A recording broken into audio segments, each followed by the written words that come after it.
Hey gang, Dr. Matt here with my day 3 of my keto cut challenge, and I post workout and wanted to go over my breakfast. Basically, I'm eating basically the same breakfast every day.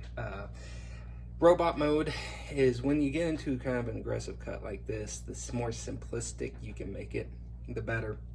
So for folks who, I had a couple of responses from my stuff yesterday, from my post, and I've been posting my end of day macros and all that stuff onto my story and whatnot. And one person reached out to me claiming that I wasn't keto because I'm not eating enough fat and I'm eating way too much protein. Like yesterday, my protein was like 230 grams or something like that. And that's a pretty common misconception. I will put up a picture that I took. I don't always take test blood ketones, but I did this morning and it was at 0.4, which I've always run low on the keto side. I've never been one that goes up to 1.5. So 0.4 is a decent reading for me. That's going to vary on the individual.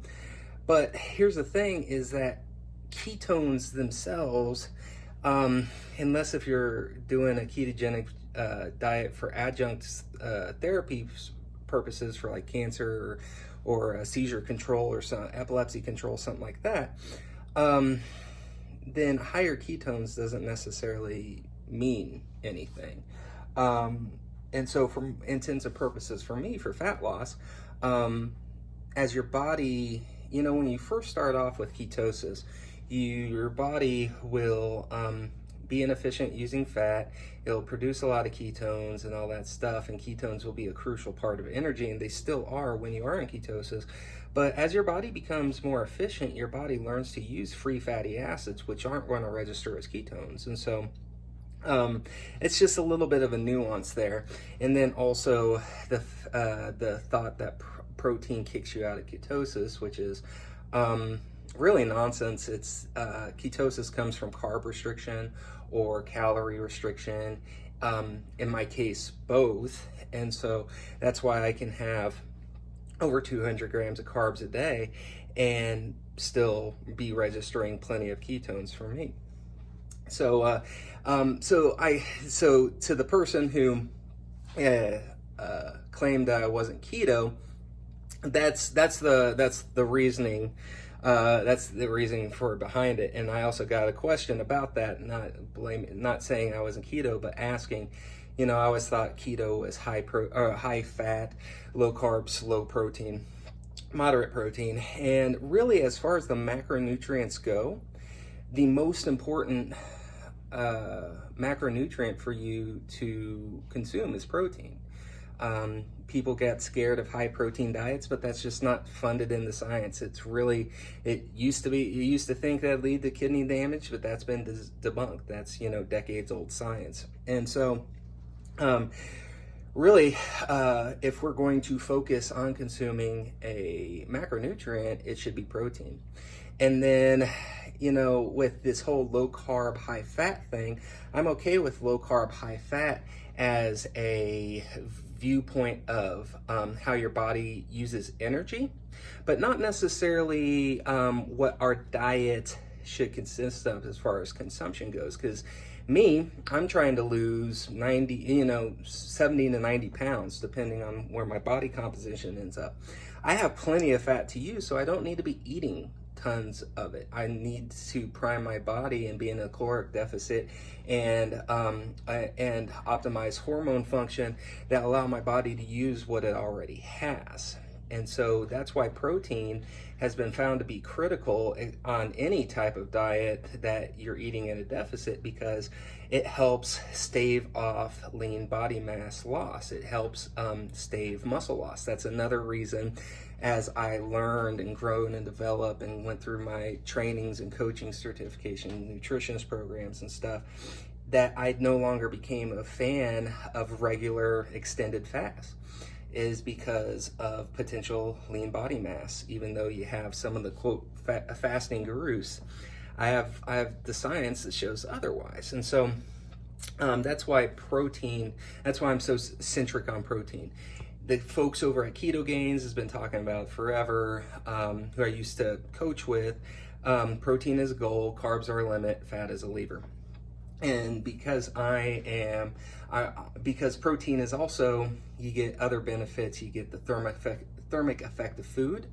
It has the highest thermic effect of food, meaning it takes more energy for your body to break down. That's almost like a free pass of calories. You never want to count thermic effect of food, but it is a nice benefit. You get increased satiety as far as the macronutrients go.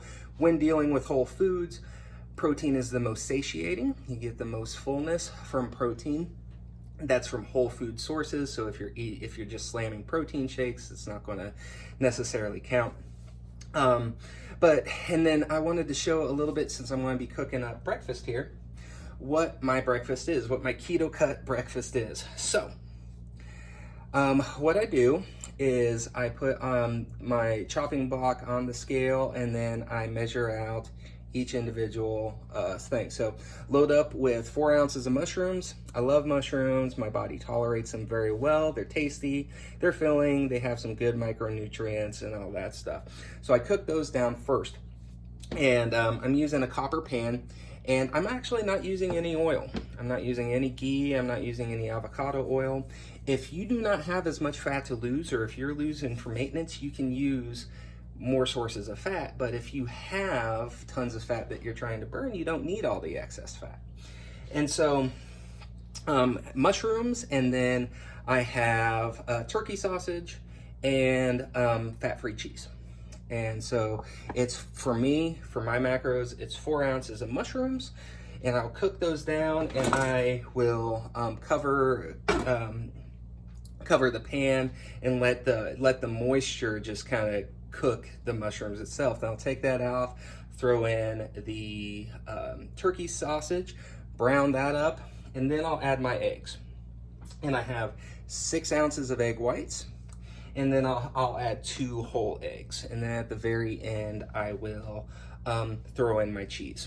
And in this one, I'm going to create a little bit more of an omelet with 2 eggs on the side, because I want the texture of the yolk. Sometimes I just do it all in a big scramble. So yeah, and then I'll show some pictures in my feed of what the breakfast looks like after we're done. So anyways, I hope you found this valuable. So don't, if you're new to keto, there's a couple of different ways to do it, but for me, I do better with aggressive fat loss if I'm not consuming a lot of extra fat.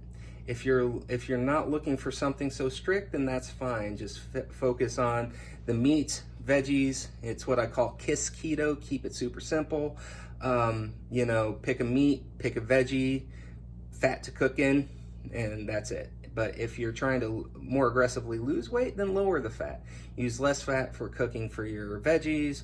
Use leaner sources of protein, chicken breast versus chicken thighs, sirloin versus ribeye, you know, that type of stuff. So we'll go into more of those in another video later, but I just wanted to give an update on day 3 and kind of answer some questions and feedback that I got from yesterday. You guys have a great day. Take care.